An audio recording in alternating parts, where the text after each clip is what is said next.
sulod sa imuhang mensahe pod. Bishop Rod! Pagod na pod! Woo!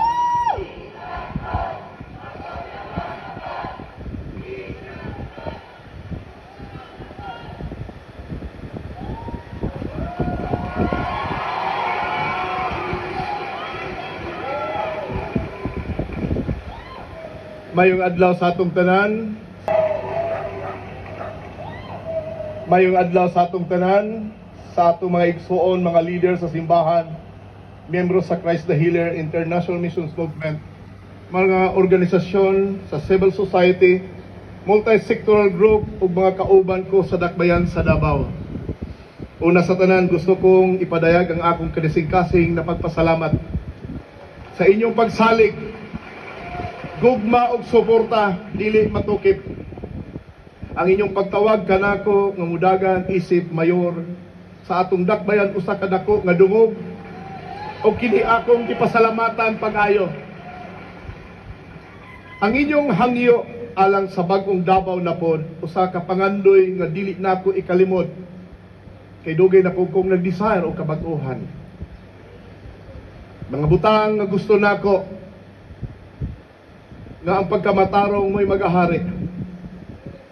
Kining inyong tingog nagdala og klarong mensahe. Nagtinguha kamo og new chapter para sa atong syudad ug ang akong gisaad nga tagaan kini og seryosong pagpamalandong. Kailangan ako ni isabitar sa Ginoo.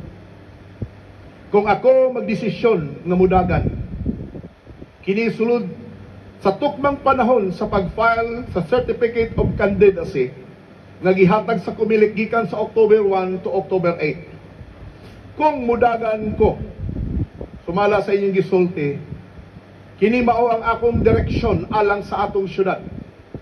Number 1, libreng pagpa-ospital alang sa tanang Davawinyo. Kaduha, libreng edukasyon, kalidad nga kaalam. Ikatulo, trabaho o negosyo para sa kalambuan. Trabaho o negosyo ang haligi sa kalambuan. Number 4, kahapsay o kalinaw. Serbisyong garantisado para sa Davawinyo. Number 5, walay gutom. Siguradong pagkaon. Muna'y ginabuhat ni Bishop. Sa pagtapos ni ining tubag sa inyong gihangyo kanako karon, padayon akong pangayoon ang giya sa Ginoo ang inyong pag-ampo. Again, giingon ako gini dili sayon nga desisyon. Kini dili usa ka desisyon nga ako ra ang magbuhat. Kinahanglan ko ang giya sa Ginoo og suporta kanatong tanan labaw sa akong pamilya. Kini ang panahon para sa bag-ong Davao na pod, usa ka Davao nga puno sa paglaom, kalambuan ug hustisya. Dili lang ni pangandoy kini atong mahimo.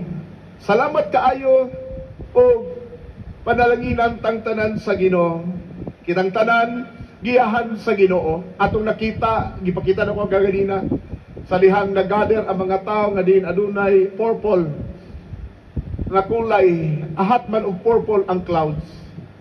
It touched me. It's amazing. Na minsahe nga gustong ipaabot ang Ginoo sa ato. Once again, daghang kay salamat and God bless us all.